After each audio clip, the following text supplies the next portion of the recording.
बुझाए, ठंडक लाए, सबको भाए जीरा सिप। MTH का जलजीरा जीरा सिप। जीरा सिप, असली रिफ्रेशिंग, असली स्वाद, असली मजा। MTH।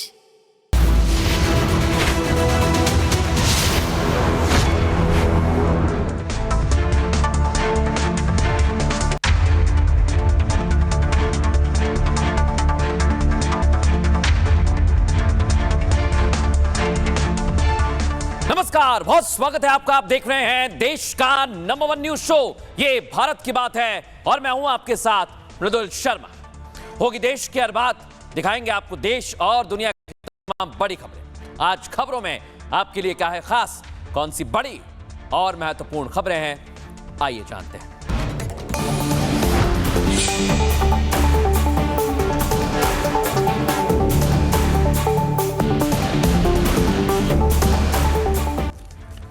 खबरों में आगे बढ़ेंगे और आज की पहली बड़ी खबर है, कॉकरोचों की नाइट पार्टी का वीडियो आ गया है दर्शकों। दीपिका और उसके साथी जो डांस कर रहे हैं, जो नृत्य कर रहे हैं, वो आज आपको देखना चाहिए।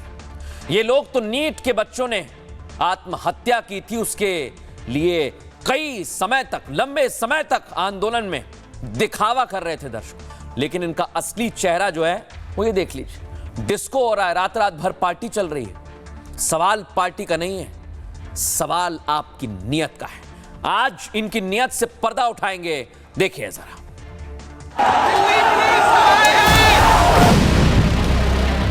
मोदी की, मोदी की।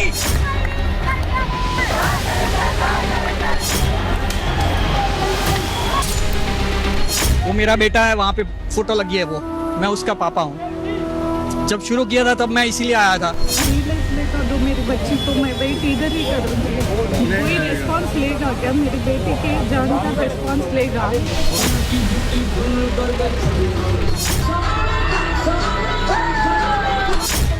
Struggle for democracy and liberation is also our struggle.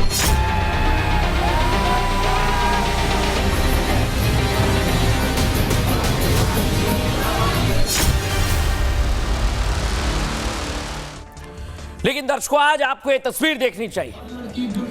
22 बच्चों की मौत हो गई, परिवार वाले परेशान हैं, और यहाँ आप देखिए इन मौतों पर अपना फायदा देखा और चलते बने पार्टी कर रहे हैं। देखिए आप, ये सिर्फ फायदे की तस्वीर है दर्शकों, यानी आपके मुद्दे ना कोई उठा रहा है ना कोई उठाएगा।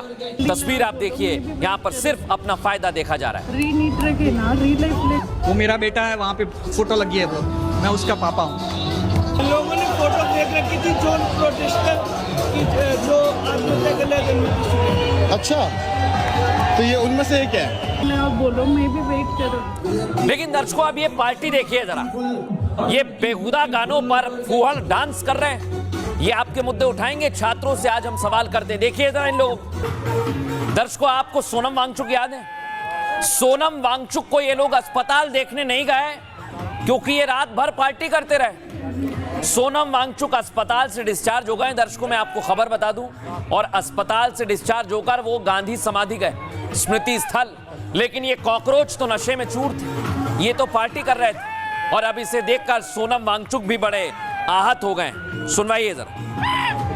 हमें ये समझना होगा कि ये अगर हल कुछ हुआ है, कुछ उपलब्धि हुई है, तो वो हमारे बाजुओं की ताकत से या हमारे लाठियों या पत्थर से नहीं हुआ है। ये हमारे शांति की अपील से हुआ है, खुद पर जो हमने पीड़ा ली उससे हुआ है। बल्कि जो लाठियां और पत्थर हैं उनसे तो बात और बिगड़ने का डर था, बहुत डर था, जिसके कारण मुझे ये शांतिपूर्ण पथ को समय से पहले ही रोकना भी पड़ा। लेकिन सोचिए दर्शकों, आप, ये लोग जो आज पार्टी कर रहे हैं, ये पार्टी नहीं कर रहे दर्शकों, ये उनका मजाक उड़ा रहे हैं जिनकी मौत हुई है, और ये उनकी मौत पर सिर्फ और सिर्फ अपनी सियासी जमीन को खड़ा करना चाहते हैं, उसे पनपाना चाहते हैं, और चाहते हैं कि बच्चों की राजनीति के नाम पर ये कई और छुपे हुए एजेंडों पर काम करें। दिखाऊंगा मैं आपको, उससे पहले रिपोर्ट देखिए।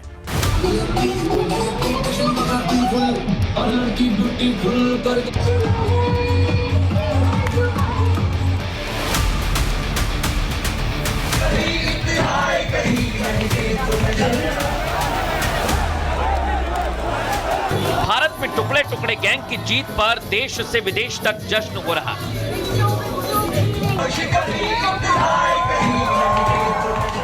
21 बच्चों की मौत पर जश्न मनाने वाले कॉकरोचों का इससे स्याह सच कुछ नहीं हो सकता।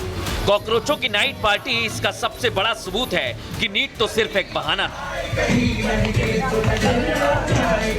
शराब कबाब से भरी पार्टी में इतने फूहड़ गानों पर डांस हो रहा था जिससे सुनकर उन परिवारों का कलेजा फट जाए जिन्होंने अपने बच्चों को खोया है।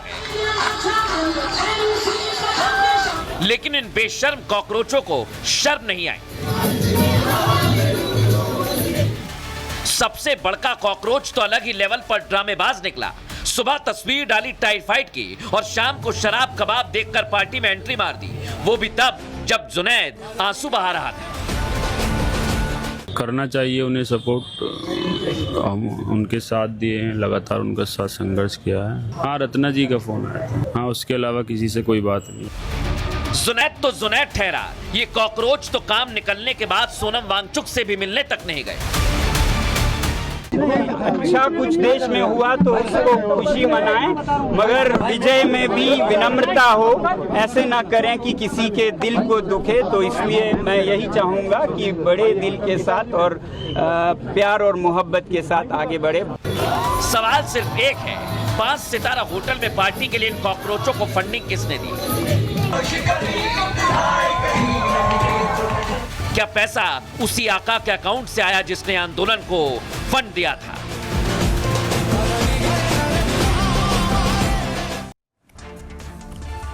लेकिन दर्शकों सोचिए जरा, उन परिवार वालों पर क्या गुजर रही होगी जो इन कॉकरोचों का समर्थन करने जंतर मंतर पर गए थे। उन्हें लगा था कि इनके बच्चों को इंसाफ मिलेगा, लेकिन सोचिए जरा, कॉकरोच तो पार्टी में व्यस्त हो गए। एक तरफ कॉकरोच अपनी जीत का जश्न मना रहे हैं। जश्न के लिए दिल्ली के 5 सितारा होटल में एक बड़ी पार्टी रखी गई। दर्शकों, शराब कबाब वाली पार्टी में दीपके सहित 500 लोग पहुंचे। सबसे हैरानी की बात तो यह कि पार्टी में जमकर फूहड़ गाने चले, जबकि सीजेपी कल तक 21 बच्चों की मौत पर नाटक कर रही थी। अगर इन्हें बच्चों की मौत का दुख था तो होटल में नंगा नाच क्यों किया? सीजेपी को 5 सितारा होटल में, 5 स्टार होटल में पार्टी के लिए लाखों का फंड कहां से मिला? पैसे कहां से आए? जब दीपके पार्टी कर रहे थे दर्शकों, तब सोनम वांगचुक अकेले अस्पताल में थे। एक भी कॉकरोच सोनम वांगचुक के डिस्चार्ज होने पर उनसे मिलने नहीं पहुंचा, क्योंकि ये तो पार्टी कर रहे हैं। सोनम वांगचुक ने भी कॉकरोचों की नाइट पार्टी पर अब सवाल उठा दिया है। वांगचुक ने कहा, जीत का जश्न विनम्रता से मनाया जाना चाहिए। वांगचुक कहते हैं कि जीत का जश्न आपने मनाया, लेकिन इनके परिवार वालों पर क्या गुजर रही होगी ये सोचना चाहिए। सुनवाते हैं आपको ये कॉकरोच की नाइट पार्टी पर सोनम वांगचुक और बीजेपी नेता क्या कहते हैं। अच्छा कुछ देश में हुआ तो उसको खुशी मनाएं, मगर विजय में भी विनम्रता हो, ऐसे ना करें कि किसी के दिल को दुखे। तो इसलिए मैं यही चाहूँगा कि बड़े दिल के साथ और प्यार और मोहब्बत के साथ आगे बढ़े। जिन लोगों ने 21 स्टूडेंट्स की आत्महत्या की बात करके प्रोटेस्ट किए थे, आज वो पार्टी मोड में। पार्टी करना और डांस करने में कोई बुराई नहीं है, पर क्या ये समय था वो करने के लिए? और क्या ऐसे करने के बदले आप अगर प्रोटेस्ट करते कर्नाटका में एजुकेशन मिनिस्टर के इस्तीफे के लिए, जहां पेपर लीक हुए, पंजाब में, हिमाचल में और बाकी स्टेट्स में, तो क्या वो ज्यादा सही नहीं रहता? किसी की मॉरल पुलिसिंग नहीं हो रही है, पर सवाल ये बनता है कि आपकी प्राथमिकता और प्रायोरिटी क्या है, आपकी नियत और इंटेंशन क्या है? क्या आप स्टूडेंट्स को केवल यूज कर रहे थे? सरकार स्टूडेंट्स फर्स्ट रखती है, शायद कुछ लोग पार्टिंग फर्स्ट, पार्टी की पॉलिटिक्स को फर्स्ट, अपने एजेंडे को फर्स्ट रखते हैं, तो अपना अपना असली चेहरा वो दिखा रहे। लेकिन दर्शकों, इस कॉकरोच जनता पार्टी में कई लोग हैं जो अवसरवादी हैं। मैं हवा में कोई बात नहीं कहता, मैं आपको सबूत दिखाता हूं। दिखाइए पहला सबूत, ये आप देखिए। सुबह जिसको टाइफाइड है, जो नाटक कर रहा है, बराबर सोशल मीडिया पर पोस्ट कर रहा है, मुझे तो बड़ा बुखार है, मैं कहीं जा नहीं पाऊंगा। और ये देखिए जरा, शाम को ये शराब कबाब में चूर है, डांस कर रहा है, खुशी मना रहा है। न जाने किस बात की खुशी है, इसे दिखाइए जरा इसे।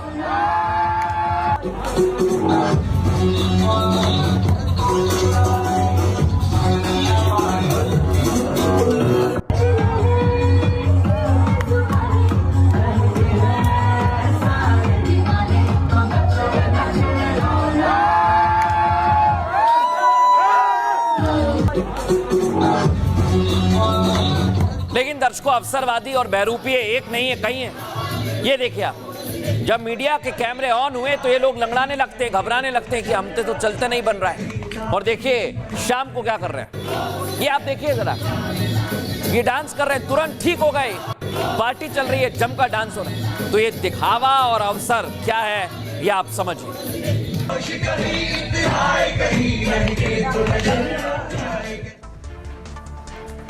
लेकिन दर्शकों, मैं आपको एक और तस्वीर दिखाऊंगा आज। आप सोचिए जरा, यह आंदोलन आपको कैसे पता चला था कि चल रहा है। सोनम वांगचुक हंगर स्ट्राइक पर थे और उसके बाद सोनम वांगचुक को ही किनारे कर दिया है। अब तो सोनम वांगचुक कॉकरोचों के विरोध में आ गए। जंतर मंतर का जादू कॉकरोचों के सिर से छूमंतर हो गया है दर्शकों। हिंसा के मुद्दे पर कॉकरोच और सोनम वांगचुक आमने सामने आ गए। सोनम वांगचुक ने अस्पताल से निकलते ही हिंसा पर सवाल उठाए। सीजेपी जहां सभी प्रदर्शनकारियों पर केस ना करने की शर्त लाई थी, वहीं सोनम वांगचुक ने कहा हिंसा करने वालों पर तो कार्रवाई होनी चाहिए। यानी दंगा ब्रिगेड पर सीजेपी और वांगचुक आमने सामने आ चुके हैं। सोनम वांगचुक ने कहा शांतिपूर्ण प्रदर्शन तो हमारा अधिकार है, लेकिन जो शरारती तत्व शरारत कर रहे हों उन पर कार्रवाई होनी चाहिए। जबकि सीजेपी ने मांग रखी थी किसी भी प्रदर्शनकारी पर कार्रवाई ना हो। अब सीजेपी प्रवक्ता ने आज ही एक्स पर पोस्ट कर गिरफ्तारी का विरोध कर दिया और किसी भी प्रदर्शनकारी के पकड़े जाने पर दोबारा आंदोलन की धमकी दी। लेकिन सवाल यह कि अगर दंगा ब्रिगेड एक्टिव थी तो कार्रवाई क्यों ना हो? क्या हिंसा करने वालों को सीजेपी ने ब्लैकमेलिंग से बचाने की कोशिश की? और इसे लेकर अब तो वांगचुक भी उनके विरोध में आ गए हैं। सुनवाते हैं आपको सोनम वांगचुक ने क्या कहा।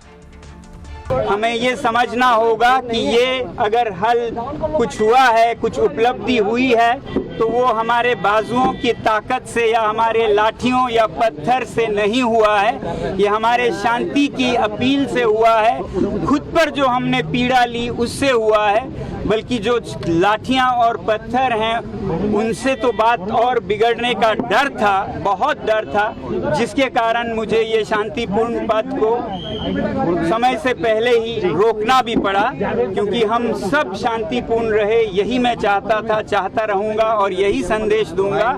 इसी पथ पे हम चलना चाहेंगे और देश को भी यही संदेश देंगे। लेकिन दर्शकों, मैंने जैसा कहा कि अब तो उन पर कार्रवाई होने लगी है जो अलग अलग प्रदेशों में भी प्रदर्शन के लिए पहुंचे थे। पहली तस्वीर आपको दिखाता हूं, बिहार में आप देख लीजिए, और जो उपद्रवी हैं वो भी देख लें ध्यान से, आपका चेहरा इसमें हो सकता है। फुल फ्रेम दिखाइए जरा। इन लोगों का चेहरा जारी कर दिया है दर्शकों, ये आपको छोटा छोटा दिख रहा होगा, लेकिन बिहार में बड़े बड़े पोस्टर लगाए गए, क्योंकि जिन लोगों ने हंगामा और तोड़फोड़ की अब उनसे वसूली की जाएगी। आपको एक और तस्वीर दिखाता हूं, लेकर चलता हूं बंगाल। बंगाल में आपने देखा प्रदर्शन के बहाने दिल्ली में उपद्रव किया गया था, लेकिन अब इधर एक एक की तहकीकात की जा रही है, कार्रवाई की जा रही है। यानी दिल्ली, बंगाल, बिहार, हर जगह आरोपियों को चिन्हित किया जा रहा है।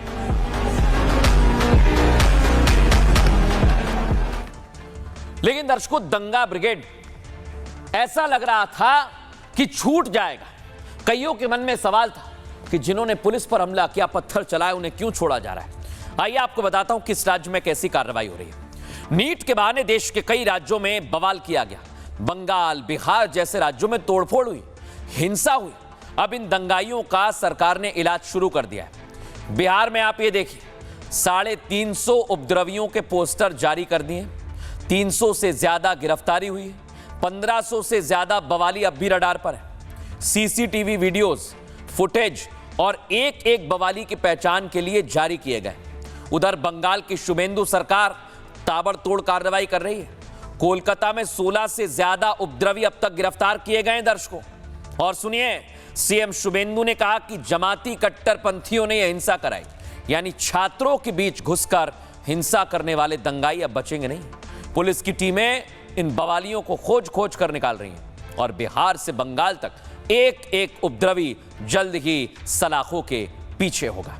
और इसको लेकर दर्शकों आपको दिखाते हैं प्रशासन की तरफ से क्या कहा गया, सुनिए जरा। बिहार में 500 के करीब जो स्टूडेंट्स हैं अलग अलग जगहों पे, अलग अलग जेलों में बंद हैं। हम देखते हैं कि पालीगंज के एमएलए कॉमरेड संदीप सौरभ को अरेस्ट कर लिया जाता है। मैं यहाँ पे प्रिसाइसली इसलिए आई हूँ क्योंकि वो वादा जो हमें यूनियन गवर्नमेंट से किया गया था कि किसी प्रदर्शनकारी के ऊपर कोई गैर जरूरी कार्रवाई नहीं होगी, जो भी केसेस होंगे वो सब विड्रॉ होंगे, उन वादों पे सरकार को वापस करने की कोई इजाजत नहीं दी जाएगी। अगर इसी तरीके से जो वादे किए गए हैं उस पर सरकार वापस कदम लेगी तो जो प्रदर्शन जंतर मंतर पे चल रहा था उसको बिहार पहुंचने में कोई देर नहीं लगेगी।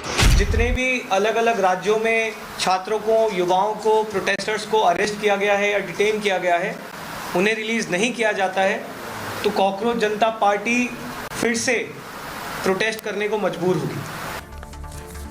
दर्शकों, आपको लगता होगा कि ये प्रोटेस्ट के लिए इतना पैसा कहां से आता है। मैं आपको बताता हूं दर्शकों, इन लोगों की टूल किट एक है। भले ही कोई इनकार करे, लेकिन इनके मॉडस ऑपरेंडी को समझना होगा दर्शकों। ये देश में नाइट पार्टी चल रही है और ये देखिए आप, ये ग्रेटा थनबर्ग है दर्शकों। ये किसान आंदोलन के दौरान भी सामने आई थी और इन्होंने गलती से टूल किट पोस्ट कर दी थी। अब सवाल ये कि ये सीजेपी के साथ ये उसी टूल किट का हिस्सा है दर्शकों जो किसान आंदोलन के दौरान शुरू की गई थी। अगली तस्वीर दिखाइए, मूव कीजिए इसे। ये देखिए आप, ये ग्रेटा थनबर्ग जश्न मना रही हैं और ये किसान आंदोलन पे गलती से उन्होंने, दिखाइए फुल फ्रेम दिखाइए दोनों तस्वीर। कैसा कनेक्शन है आज, यही सवाल पूछा जा रहा है कि आखिर ग्रेटा थनबर्ग से इनका क्या कनेक्शन है। लेकिन दर्शकों, मैं आपको एक और तस्वीर दिखाता हूं। इसमें देश विरोधी साजिश करने वाले लोग भी शामिल हैं। उसका उदाहरण ये ध्रुव राठी कैंपेन। ये पूरा दीपके ब्रिगेड जो है ध्रुव राठी और लेफ्ट के द्वारा संचालित किया जा रहा है दर्शकों। और इसीलिए सवाल उठता है कि आखिर ये लोग किस तरह की साजिश करना चाहते हैं। सोचिए जरा कि बहुत बड़ी साजिश है दर्शकों। अभी आपको लग रहा होगा कि अभी दीपके और सीजेपी चले जाएंगे। नहीं दर्शकों, इनके पीछे कई ताकतें हैं, इनका मुकाबला करना होगा। कॉकरोच आंदोलन का विदेशी कनेक्शन साफ होने लगा है। एक्टिविस्ट ग्रेटा थनबर्ग लंदन में सीजेपी का जीत का जश्न मना रही हैं। सोचिए आप, लंदन में। ये ग्रेटा वही एक्टिविस्ट हैं जिसका नाम किसान आंदोलन में आया था। 2021 के किसान आंदोलन में ग्रेटा ने एक टूल किट शेयर कर दी थी। ये देखिए आप, इस टूल किट में भारत विरोधी साजिश की पूरी प्लानिंग लिखी हुई थी। इसमें निर्देश थे कि सोशल मीडिया पर कौन सा हैशटैग ट्रेंड करना है, क्या आपको सोशल मीडिया पर अपलोड करना है, विदेशी धरती पर भारतीय दूतावास पर किस तरह प्रदर्शन करना है। और इसी टूल किट में भारत की वैश्विक पहचान को टारगेट करने की बातें लिखी गई थी। टूल किट में भारतीय कॉर्पोरेट घरानों को भी निशाना बनाने की बातें शामिल थी। इसी टूल किट को कनाडा की पोएटिक जस्टिस फाउंडेशन ने तैयार किया था और इस संस्था के कर्ता धर्ता कथित तौर पर खालिस्तान समर्थक गतिविधियों से जुड़े रहे। यानी जिस ग्रेटा थनबर्ग ने किसान आंदोलन की टूल किट तैयार की, आज वही एक्टिविस्ट लंदन में कॉकरोचों की जीत का जश्न मना रही है। सवाल क्या है दर्शकों, समझिए इसे। क्या सीजेपी के पीछे किसान आंदोलन वाली ताकतें हैं? क्या सीजेपी और किसान आंदोलन की टूल किट एक ही जगह से बनाई गई? इतना ही नहीं दर्शकों, अब ये सवाल इसलिए गंभीर हो जाते हैं क्योंकि ग्रेटा थनबर्ग कुछ बहुत बड़े खुलासे करती हैं। सुनिए जरा। The Indian student protests are making us all proud and they give us hope. They show what we can accomplish when people come together and resist. They show the true meaning of people power.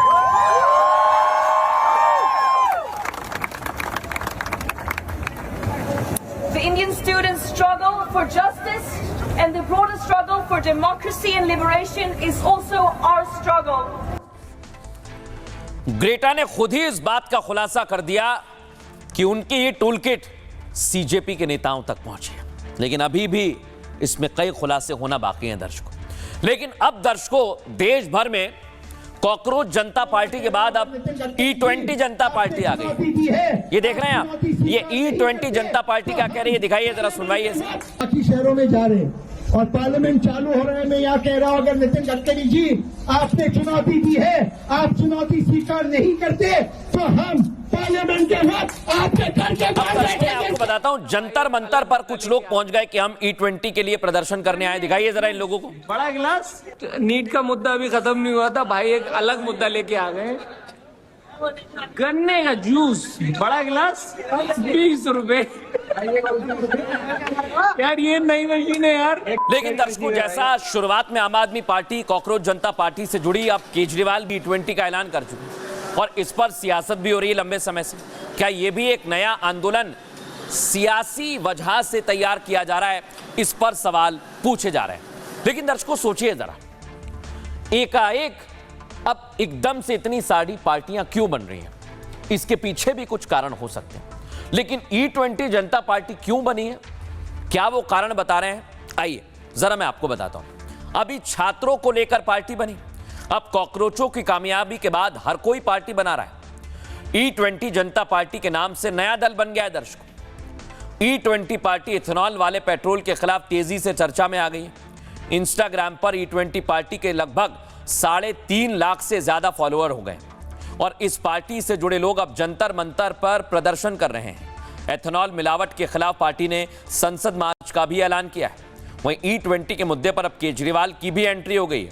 Kejriwal ने national town hall आयोजित करने का ऐलान कर दिया है और केजरीवाल ने कहा कि देश के युवाओं ने सरकार को झुकने पर मजबूर कर दिया।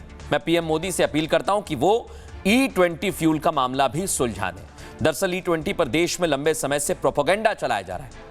G20 विरोधी प्रोपेगेंडे में गाड़ी खराब होने, कम माइलेज के दावे किए गए हैं। झूठे नैरेटिव से देश के लोगों में जानबूझकर गुस्सा भड़काया गया। अब उसी झूठे नैरेटिव को कैश करने के लिए आंदोलन की बातें कही जा रही हैं और अगर यह आंदोलन होगा तो इसकी तैयारी भी की जा रही है। सुनिए जरा इस पर सियासी प्रतिक्रिया क्या है।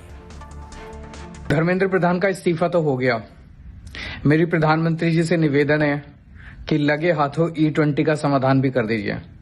लोग बहुत ज्यादा परेशान हैं, सबकी गाड़ियां खराब हो रही हैं, सबकी माइलेज खराब हो गई। प्रधानमंत्री जी लेकिन तभी सुनेंगे जब हम सब मिलके एक आवाज में एक साथ आवाज उठाएंगे। इस शनिवार को हम लोगों की कोशिश है कि देश भर में जितने लोग G20 से दुखी हैं, जितने लोग G20 के खिलाफ आवाज उठा रहे हैं, सब लोगों को एक प्लेटफॉर्म पे लेके आना। इसमें सब लोग इनवाइटेड हैं। हम सब मिलके जब आवाज उठाएंगे, प्रधानमंत्री जी को हमारी ये बात सुननी पड़ेगी। लेकिन दर्शकों, G20 जनता पार्टी के साथ अब आरक्षण विरोधी पार्टी भी आ गई। आइए आपको बताते हैं। ये आप देखिए, कॉकरोच पार्टी के 22 मिलियन फॉलोअर हुए थे, लेकिन इधर G20 के अभी धीरे धीरे बढ़ रहे हैं, 158 3.5 लाख पहुंच गए। लेकिन यहां ये जो रिजर्वेशन हटाओ आंदोलन है, ये 5 मिलियन तक चला गया है दर्शकों। अगली तस्वीर दिखाइए, मूव कीजिए इसे। ये आप देखिए, अभी आपको यहां 3.8 दिख रहा है, लेकिन मेरी टीम ने मुझे बताया कि अपडेट हो गया, यहां करीब 5 मिलियन फॉलोअर हो गए दर्शकों। 5 मिलियन फॉलोअर, और ये धीरे धीरे बढ़ रहे हैं। अब सवाल ये, क्या आंदोलन भी उसी रफ्तार से बढ़ेगा? क्योंकि दर्शकों, कॉकरोच जनता पार्टी के साथ छात्र जुड़े थे, लेकिन अब आरक्षण हटाओ आंदोलन की शुरुआत हो गई और इसमें रिजर्वेशन पर सोचने के लिए कहा जा रहा है। आपको बताते हैं दर्शकों क्या हो रहा है। सीजेपी के बाद आंदोलन जीवियों की बाढ़ सी आ गई है। सोशल मीडिया पर अब आरक्षण को लेकर एक मूवमेंट की चर्चा जोरों पर है। रिजर्वेशन हटाओ आंदोलन के नाम से यह मुहिम शुरू की गई, जिसके सोशल मीडिया पर 3 दिन में, ये देख रहे हैं आप, फॉलोअर कैसे बढ़ रहे हैं। धीरे धीरे ये फॉलोअर्स बढ़ते जा रहे हैं और लगभग 46 लाख सब्सक्राइबर हो गए। खबर तो यह है कि ये लगभग 5 मिलियन तक चले गए। जनरल और कुछ ओबीसी युवाओं ने इस नए डिजिटल कैंपेन को शुरू किया है और इस मुहिम से जुड़े लोगों की मांग है कि देश से रिजर्वेशन खत्म किया जाए। नौकरियां और एडमिशन सिर्फ प्रतिभा, नंबर और योग्यता के आधार पर दिए जाने चाहिए। सिर्फ आर्थिक आधार पर ही सभी जातियों को समान रिजर्वेशन मिले। इतना ही नहीं दर्शकों, जाति के आधार पर मिलने वाले आरक्षण को पूरी तरह से खत्म किया जाए। सरकारी फॉर्म और आवेदनों में जाति बताने वाला कॉलम ही हटा दिया जाए। आरएचए कहता है, ऐसा समाज बनाना है जहां जाति आधिकारिक श्रेणी ना रहे। हालांकि आरक्षण के विरोध में यह देश में पहला आंदोलन नहीं है। 1990 में मंडल आयोग की सिफारिश लागू होने पर उत्तर भारत में बड़े प्रदर्शन हुए थे। सामान्य वर्ग के छात्रों ने मार्च निकाला, कुछ मामलों में आत्मदाह की भी घटनाएं हुई। 2006 में ओबीसी आरक्षण को केंद्रीय शिक्षा संस्थानों में बढ़ाने पर फिर से विरोध हुआ। हालांकि बार बार विरोध के बावजूद आरक्षण हटने पर सरकारों ने फैसला नहीं लिया है और इसलिए यह विरोध अब तेज होता जा रहा है। हालांकि इसे लेकर अब देखना यह होगा कि अब यह आंदोलन कहां तक जाता है। क्या यह सोशल मीडिया तक सीमित रहता है या फिर कॉकरोच जनता पार्टी की तरह यह भी सड़कों पर उतरेंगे। बहरहाल आगे बढ़ते हैं और आपको सीधे लेकर चलते हैं संसद, क्योंकि कल संसद में चर्चा होगी। जब से मॉनसून सत्र की शुरुआत हुई है दर्शकों, एक भी दिन चर्चा नहीं हुई है। पहली तस्वीर दिखाइए जरा, ये आप देखिए। अभी लोकसभा राज्यसभा की कार्यवाही स्थगित कर दी है, लेकिन कल यानी मंगलवार को दोनों सदनों में चर्चा की उम्मीद जताई जा रही है। अगली तस्वीर दिखाइए, मूव कीजिए इसे, ये आप देखिए। आज भी दर्शकों लंबे समय से विरोध किया जा रहा है विपक्ष के द्वारा और आज भी ये जारी रहा। फुल फ्रेम दिखाइए, एम्बियंस सुनाइए इसे।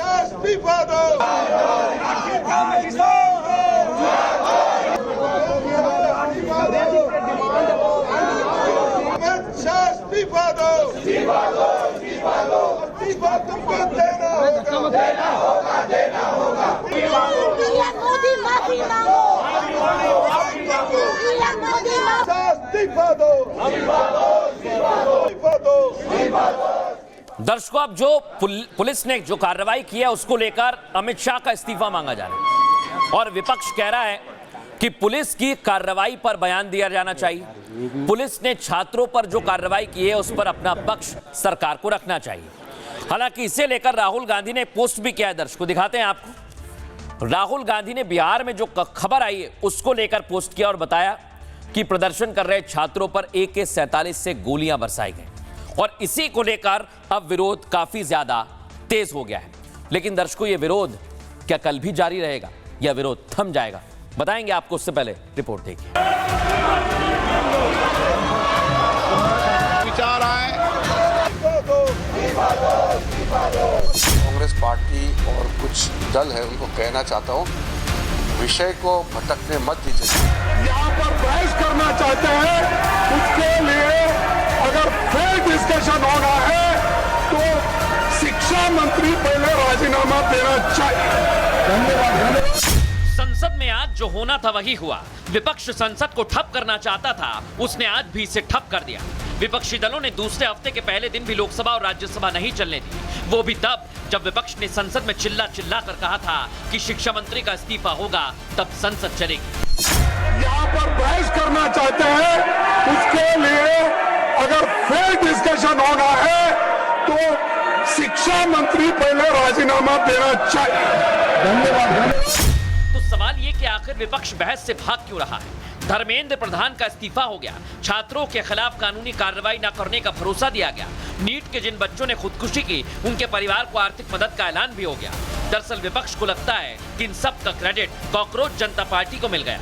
ऐसे में विपक्षी दलों की हालत हिसियानी बिल्ली खंबा नोचे जैसी हो गई है और शायद इसलिए अब वो बच्चों पर बर्बरता का मुद्दा उठा रहे हैं। जो लड़कियां गई थी प्रोटेस्ट में, कई लड़कियों के पेरेंट्स को फोन आ रहे हैं, उनको धमकाया जा रहा है कि तुमने अपनी लड़कियों को भेजा। क्या मतलब है? क्या हमारे देश में लड़की प्रोटेस्ट नहीं कर सकती? तो कहीं ना कहीं जो सरकार है ये जिम्मेदार है जो हिंसा बच्चों के साथ हुई है। दरअसल पेपर लीक के खिलाफ संसद में विधेयक पेश कर सरकार ने विपक्ष को बैकफुट पर धकेल दिया है। रही सही कसर पीएम मोदी ने परीक्षा में सुधार के लिए हाई पावर कमेटी का ऐलान करके पूरी कर दी। विश्व प्रसिद्ध टेक्नोलॉजी एक्सपर्ट श्रीमान नंदन नीलेकनी जी के नेतृत्व में एक हाई पावर टास्क फोर्स बनाने का निर्णय किया है जो एग्जामिनेशन रिफॉर्म की तरफ फोकस करेगा। अब ऐसे में विपक्ष फेस सेविंग का रास्ता तलाश रहा है। जैसे ही उसे वो रास्ता मिल जाएगा विपक्ष चर्चा के लिए राजी हो जाएगा।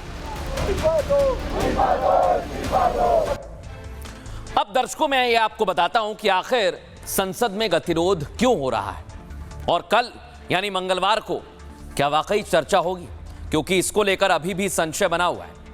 पहले तो दर्शकों आपको बताऊं, मॉनसून सत्र पर संसद का कामकाज आज भी ठप रहा।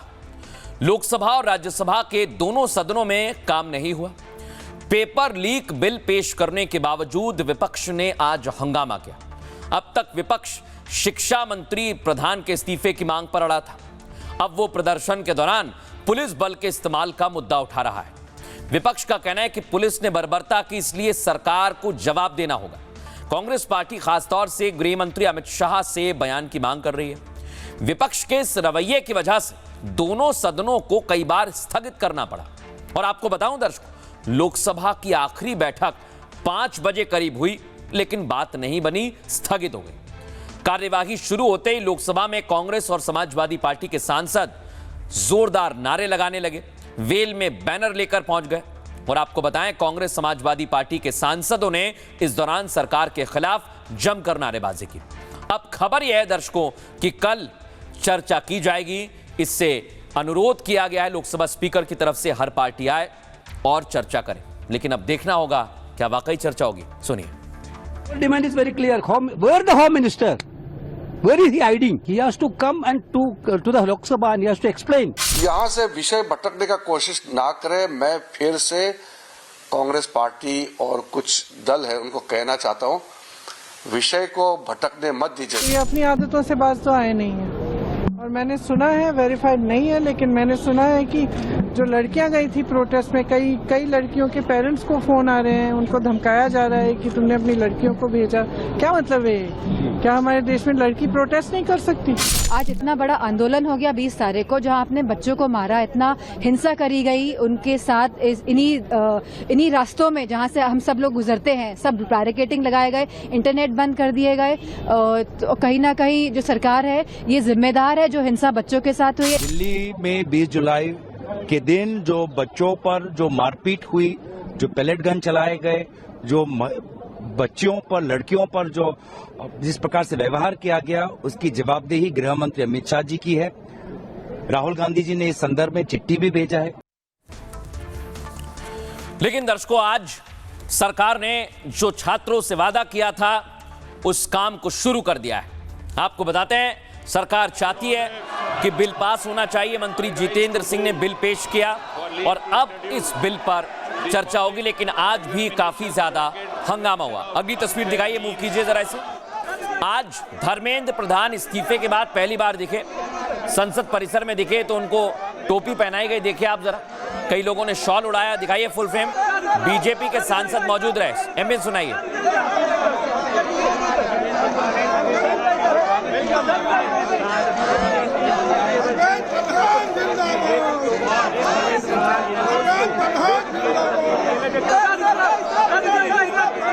हालांकि दर्शकों, धर्मेंद्र प्रधान से मीडिया ने सवाल किया, कुछ कहा नहीं। लेकिन खबर यह है कि धर्मेंद्र प्रधान ने कहा कि मैं स्ट्रीट फाइटर हूं। अब सवाल यह है कि धर्मेंद्र प्रधान का तो इस्तीफा हो गया दर्शकों, लेकिन अब क्या तैयारी है, संसद के अंदर होगा क्या? तो जो छात्र हैं वो सुन लें, जो बिल लाया है उस बिल में कई सारे प्रावधान किए गए हैं। क्या प्रावधान है, आइए आपको बताते हैं। एक तरफ विपक्ष अपनी जिद पर अड़ा था, दूसरी तरफ सत्ता पक्ष भी बड़ा संदेश दे रहा था। आज संसद में एनडीए के तमाम सांसद मौजूद रहे और शिक्षा मंत्री रहे धर्मेंद्र प्रधान का स्वागत किया गया। धर्मेंद्र प्रधान इस्तीफा दे चुके हैं और उसके बाद पहली बार संसद पहुंचे। एनडीए सांसदों ने उन्हें मकर द्वार पर गर्मजोशी से स्वागत कर मालाएं पहनाई, पटका पहनाया। धर्मेंद्र प्रधान को बिहार की मिथिला की पारंपरिक पगड़ी भी पहनाई गई। एनडीए के कुछ सांसदों ने उन्हें शॉल उड़ाया और जमकर नारेबाजी भी की। दरअसल एक तरफ संसद के बाहर मोदी सरकार साफ संदेश दे रही है और दूसरी तरफ संसद के भीतर भी सरकार फुल मिशन पर है। सरकार ने विपक्ष के हंगामे के बीच एंटी पेपर बिल पेश किया है। मंत्री जितेंद्र सिंह ने लोकसभा में हंगामे के बीच ये बिल पेश किया है। डीओपीटी की तरफ से बिल लोकसभा में पेश किया गया है क्योंकि इसमें केवल नीट या CUET की परीक्षा नहीं है, यूपीएससी, SSC और दूसरी केंद्रीय भर्ती परीक्षाएं भी इसमें शामिल की गई हैं। प्रधानमंत्री ने कल ही इस बिल को संसद लाने का ऐलान किया था। उन्होंने परीक्षा में सुधार के लिए हाई पावर कमेटी बनाने का भी ऐलान किया था। हालांकि इन सब के बावजूद विपक्ष आज शाम तक अपनी जिद पर अड़ा रहा। खबर यह है कि कल संसद चल सकती है और विपक्ष उसमें भाग ले सकता है। इसको लेकर क्या कुछ कहा गया, सुनिए जरा। विद्यार्थियों के भविष्य के लिए भारत सरकार लगातार अनेकविध कदम उठा रही है। जिन लोगों ने विद्यार्थियों के भविष्य के साथ खिलवाड़ किया वे जेलों में सड़ रहे हैं। हमने फास्ट ट्रैक कोर्ट बना चुके हैं। हम कल पार्लियामेंट के अंदर भी कठोर कानूनों के प्रावधान के साथ नया कानून बनाने की दिशा में भी आगे बढ़ रहे हैं। लेकिन हमें भविष्य के लिए सोचना है। हमारी परीक्षा पद्धति विश्वस्त हो, हमारी परीक्षा पद्धति ट्रांसपेरेंट हो, हमारी परीक्षा पद्धति में सबसे ज़्यादा अब टेक्नोलॉजी का उपयोग हो। इन सारी बातों को ध्यान में रखते हुए विश्व प्रसिद्ध टेक्नोलॉजी एक्सपर्ट श्रीमान नंदन नीलेकनी जी के नेतृत्व में एक हाई पावर टास्क फोर्स बनाने का निर्णय किया है, जो एग्जामिनेशन रिफॉर्म की तरफ फोकस करेगा। दर्शकों, इसकी तो तैयारी है, लेकिन इस बिल में क्या होने वाला है, छात्रों के लिए क्या विशेष बातें हैं, आइए जरा मैं आपको बताता हूं। सरकार ने संसद में संशोधन बिल पेश कर दिया है। मतलब पिछले कानून को और ज्यादा मजबूत किया गया है, जिसका नाम एंटी पेपर लीक संशोधन बिल 2026 है। एंटी पेपर लीक संशोधन बिल कई बड़े बदलाव के साथ आएगा। पेपर लीक में 5 साल से 10 साल तक की सजा का प्रावधान किया गया है। सजा के साथ 50 लाख रुपए के जुर्माने का भी प्रावधान है। पहले 3 से 5 साल तक की जेल और जुर्माना था, कम से कम 7 साल की अब सजा होगी। दर्शकों, जेल के साथ 10 करोड़ का जुर्माना भी लगेगा अगर संगठित अपराध है। पहले केवल 5 साल की जेल और 1 करोड़ का जुर्माना था। वहीं सर्विस प्रोवाइडर कंपनियां 8 साल ब्लैकलिस्टेड रहेंगी अगर उनकी तरफ से गड़बड़ी हुई। कोचिंग संस्थानों की संपत्ति जब्त करने का प्रावधान है। 2 महीने के भीतर जांच पूरी करना अनिवार्य होगा। पहले जांच पूरी करने की कोई समय सीमा तय नहीं थी। कानून में 15 तरह के अपराध शामिल किए गए। पहले के कानून में अपराधों की कोई क्लियर सूची नहीं थी, साफ सूची नहीं थी। अब OMR से छेड़छाड़ और फर्जी वेबसाइट आदि शामिल की गई। जरूरत पड़ने पर केंद्र सरकार STF भी बना सकती है। कानून में पहले ऐसा कोई प्रावधान नहीं था। ट्रायल कोर्ट में रोजाना सुनवाई होगी। दर्शकों, 3 महीने के भीतर सुनवाई पूरी की जाएगी। राज्य सरकारें विशेष फास्ट ट्रैक कोर्ट बनाएंगी और आपको बताएं, केंद्र शासित प्रदेशों को भी यह अधिकार मिलेगा। पहले कानून में ऐसा स्पष्ट प्रावधान नहीं था। पहले सामान्य कोर्ट में ट्रायल होता था। फैसले के 1 महीने के भीतर अपील भी करना होगा और पहले 1 महीने की समय सीमा तय नहीं थी। अब आपको बताएं, इस बदलाव से सुधार की उम्मीद की जा रही है। सुनिए जरा। ये बात है, ये टास्क फोर्स और इतने बुद्धिजीवी लोगों को, और ये पहले से बुद्धिजीवी लोग रहे हैं सदन में या उन्होंने बहुत अच्छे स्थानों पे काम किया है। सरकार आज क्यों बना रही है? 2014 में क्यों नहीं बनाया? और अगर जो 2014 से बने होता तो देश हमारा विकसित और जल्दी हो गया होता। पर पेपर लीक ही ना हो, ऐसी व्यवस्था क्यों नहीं भारत सरकार बनाना चाहती?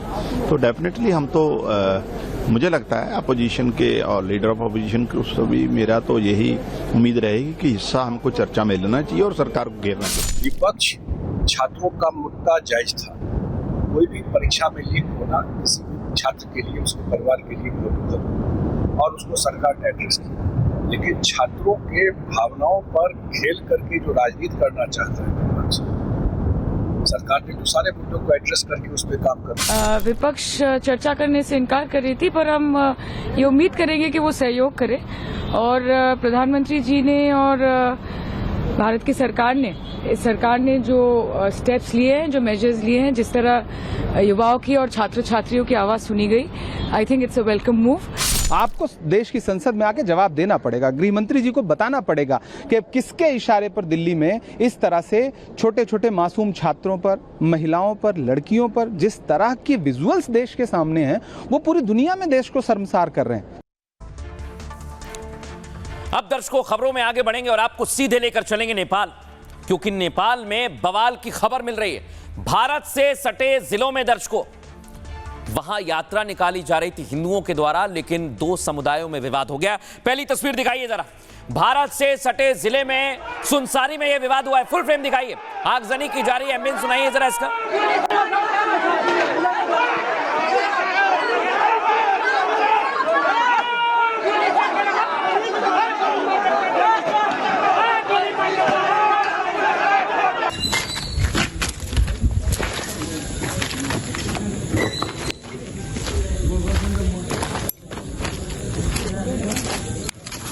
दर्शकों, यहां पर बोलबम यात्रा निकाली जाती, लेकिन उसी यात्रा पर जमकर बवाल हुआ लाउड स्पीकर और धार्मिक झंडे को लेकर। उसके बाद क्या माहौल रहा, सुनवाइए जरा।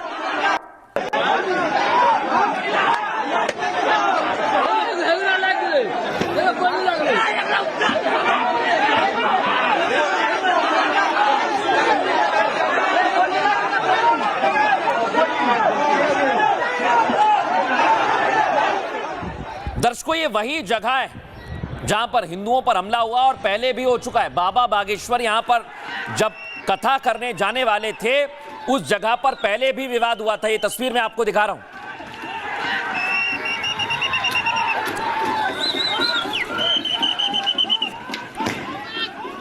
जीप से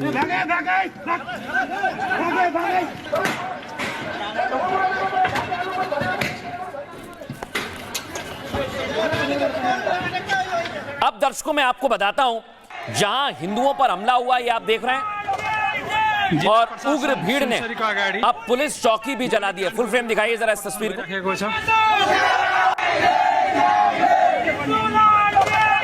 जिल्ला प्रशासन सुनसरीको अगाडि गोलीकाण्डको विरोधमा यहाँ प्रदर्शन भइराखेको छ।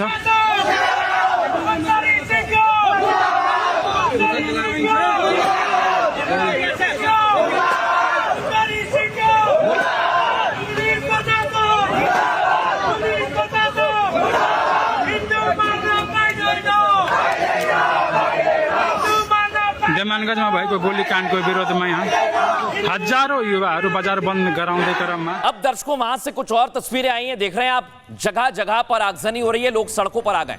दिखाइए जरा कैसे बवाल वहां पर बढ़ रहा है।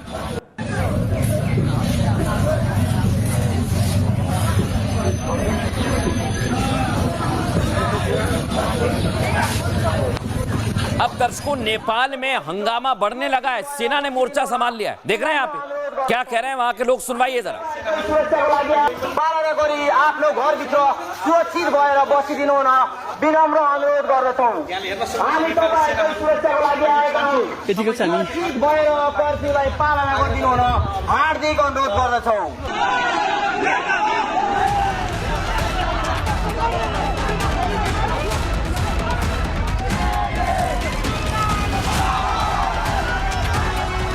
ये भारत से सटे नेपाल की तस्वीरें हैं। वही नेपाल जो हिंदू राष्ट्र है, वही नेपाल जहां 80% से ज्यादा हिंदू रहते हैं, और वही नेपाल जहां भगवान शिव का सबसे बड़ा पशुपतिनाथ मंदिर है, भगवान विष्णु का मुक्तिनाथ मंदिर धाम है, माता दुर्गा का मनकामना मंदिर है, और माता सीता का ऐतिहासिक जानकी मंदिर मौजूद है।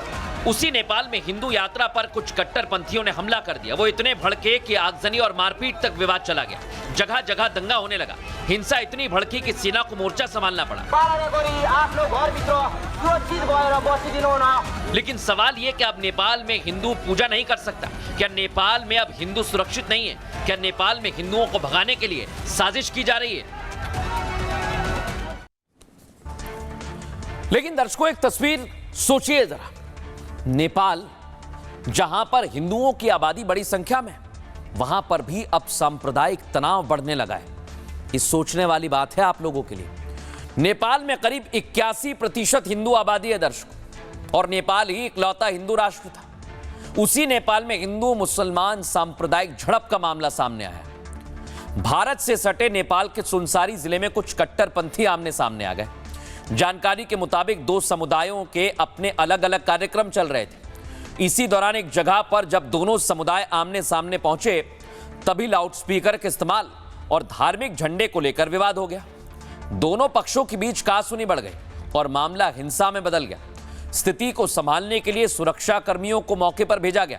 हालात को काबू में करने की कोशिश के दौरान सुरक्षा बलों ने गोली चलाई और इसी गोलीबारी में 24 साल के ओम प्रकाश मेहता की मौत हो गई।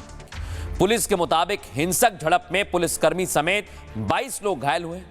अब इलाके के कुछ हिस्सों में अनिश्चितकालीन पाबंदियां लागू कर दी गई हैं। हाल के सालों में नेपाल में हिंदू मुसलमान हिंसा के मामले काफी ज्यादा बढ़ गए दर्शकों। नेपाल में हिंदू और मुस्लिम समाज के बीच बीते 8 साल में 20 दंगे हो चुके हैं। ज्यादातर विवाद उन इलाकों में हुआ जो भारतीय बॉर्डर से सटे हुए हैं। ये वही इलाके हैं जहां मुस्लिम आबादी लगातार बढ़ती जा रही है।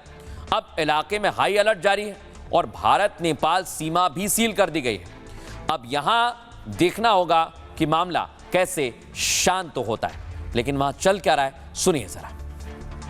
नेपाल के जो दक्षिण दक्षिणी क्षेत्र हैं, जो बॉर्डर के एरियाज़ हैं, वहाँ पर इस्लामाइजेशन, रेडिकलाइजेशन की जो साजिशें हैं वो भी रची जा रही है।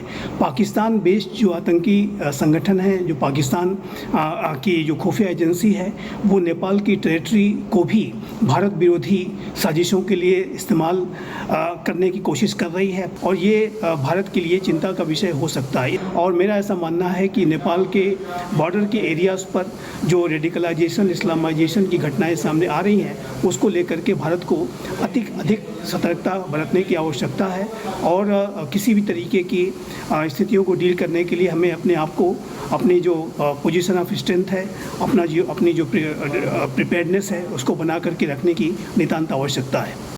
नेपाल अनादिकाल से हिंदू राष्ट्र रहा है, और वहां पर कुछ वर्ष पूर्व जो आंदोलन हुआ, उन लोगों ने अपने आप को जिस प्रकार से एक खेल के द्वारा सेकुलर राष्ट्र घोषित कर दिया।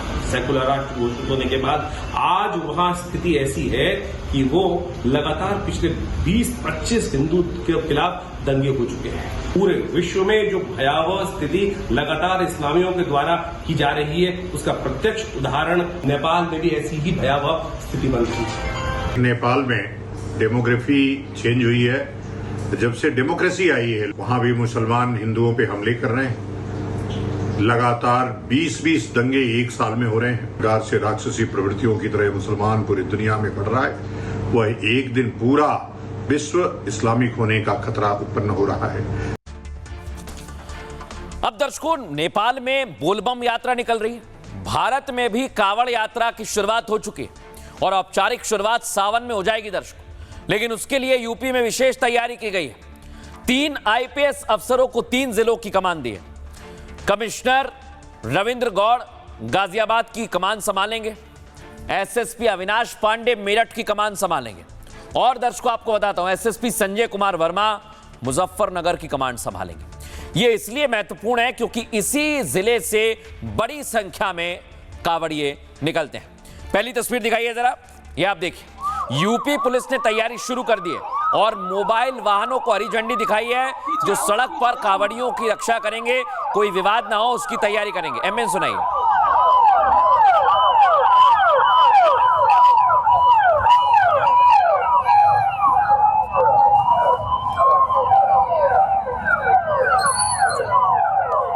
दर्शकों आपको बताते हैं, अलग अलग कांवड़ निकलने लगी है। देखिए आप, शेषनाग कांवड़ शुरू हो चुकी है। सुनवाइए जरा, इसे दिखाइए फुल फ्रेम।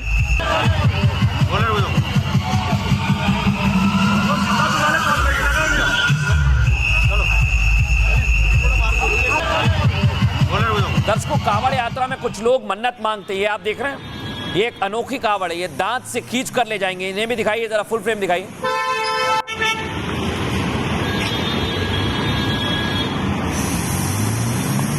लेकिन दर्शकों, इस बार कांवड़ यात्रा बदली सी है, क्योंकि इस बार हिंदू मुस्लिम दोनों कांवड़ निकाल रहे हैं। दिखाइए जरा, एक हिंदू मुस्लिम भी कांवड़ यात्रा में पहुंचे, जो दोनों 251 लीटर जल लेकर पहुंच रहे हैं।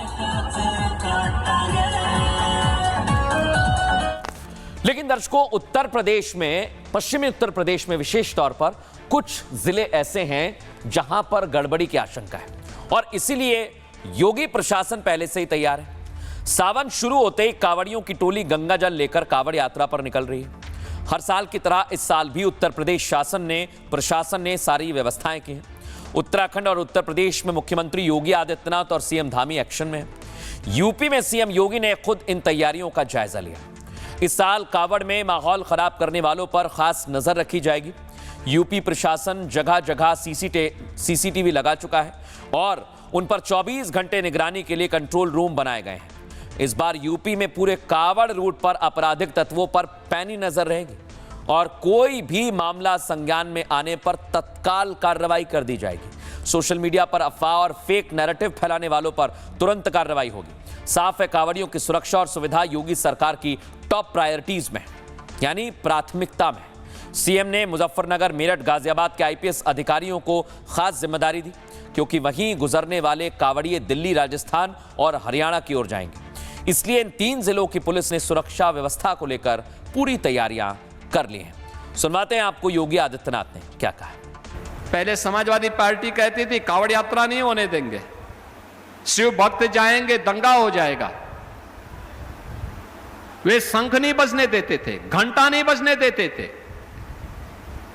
केसरिया कपड़े से, भगवा कपड़े से तो समाजवादी पार्टी को जैसे लगता है जन्मजात दुश्मनी हो। ये डबल इंजन की सरकार आई, हमने कहा धूम धड़ाके के साथ कावड़ यात्रा निकलेगी, घबराओ मत, धूम धड़ाके से निकलेगी।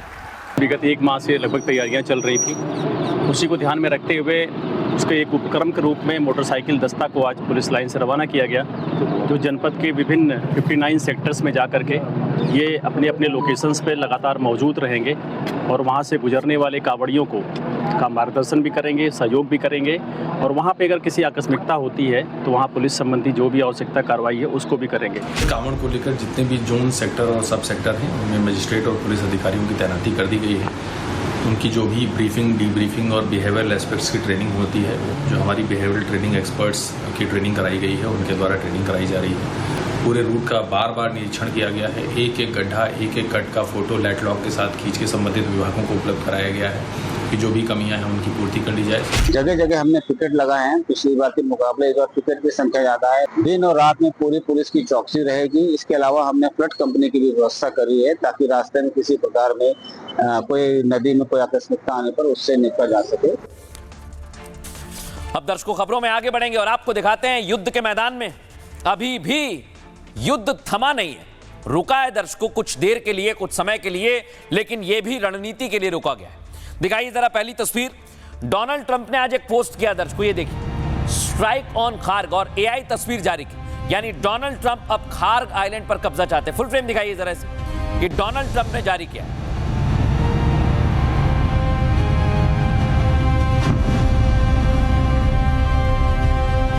अब दर्शकों सोचिए जरा ये जारी क्यों किया गया है, समझिए जरा इसे। क्योंकि खार्ग आइलैंड ईरान की लाइफलाइन है। अगर यहां पर अमेरिका ने कब्जा कर लिया तो आप मानकर चलिए कि युद्ध में अमेरिका आगे निकल जाएगा। अगली तस्वीर दिखाइए, मूव कीजिए इसे।